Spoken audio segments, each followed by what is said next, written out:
shut. He gave a little wave at Mark Webber through the window. There's the new rear bodywork ready to go on, but a lot of work going on to that car. It's lost the lead, and now the leader therefore is the sole surviving silver V8 Mercedes of Klaus Ludwig and Ricardo Zonta. There he is with the red mirrors, with Zonta in the lead, and that's promoted Yannick Dalmas and Alan McNish to second place. The Paynos is now in third place. The old-style V12 Mercedes, the pair of blue cars, are in fourth and fifth places, and the Zaxby Porsches sixth and seventh. Despite that moment for Armin Hahne's car, their car still in sixth place. And incidentally, the Vipers are still doing a grand job leading the GT1 category as we ride with Ricardo Zonta.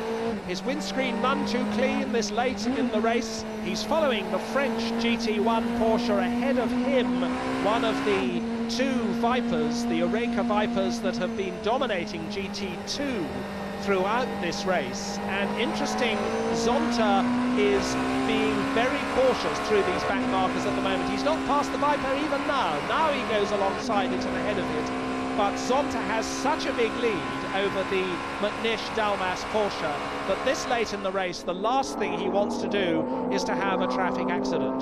The Bernd Schneider car, incidentally, which Mark Webber had that spin with when a rear tyre went down, hasn't rejoined the race. They did a lot of work on the car in the pits, but it has now been withdrawn. So Ricardo Zonta has the responsibility of the Works Mercedes team entirely on his shoulders at the moment. There is the GT2 leading Viper. That's the car of Olivier Beretta and Pedro Lamy, and it looks clean and shiny and absolutely unsullied. It's just on a Sunday afternoon drive, and these two Vipers have been so fast and so reliable throughout this season in GT2. Big V10 8-litre engine under the bonnet of that car, but it's not that different from the Viper. There's the other one, the two of them going round together, not that different from the sort of car that you can drive to the shops and take to the supermarket.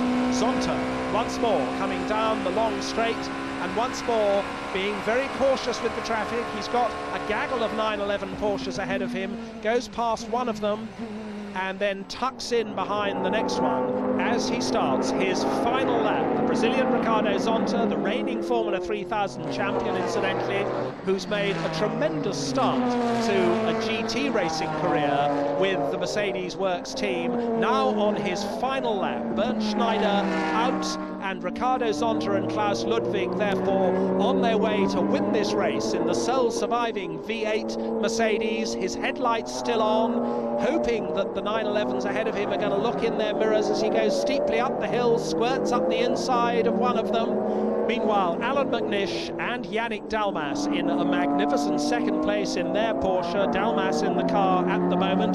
That's going to be the best performance for the Works Porsche team so far this year in the FIA.GT Championship, and indeed will be Alan McNish's first podium in this class. But of course, don't forget, he did get on the podium, on the top step of the podium, in the Le Mans 24-hour race this year. And so the final lap being reeled off by Ricardo Zonta. The checkered flag is waiting for him as he comes over the final brow, and there the checkered flag waves. Another Mercedes victory. Klaus Ludwig cheers him home.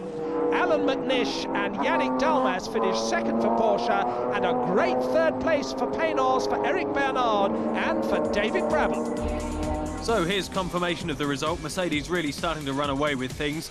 Alan McNish and Yannick Dalmas claim their best finish of the season. The Paynos, again, is third.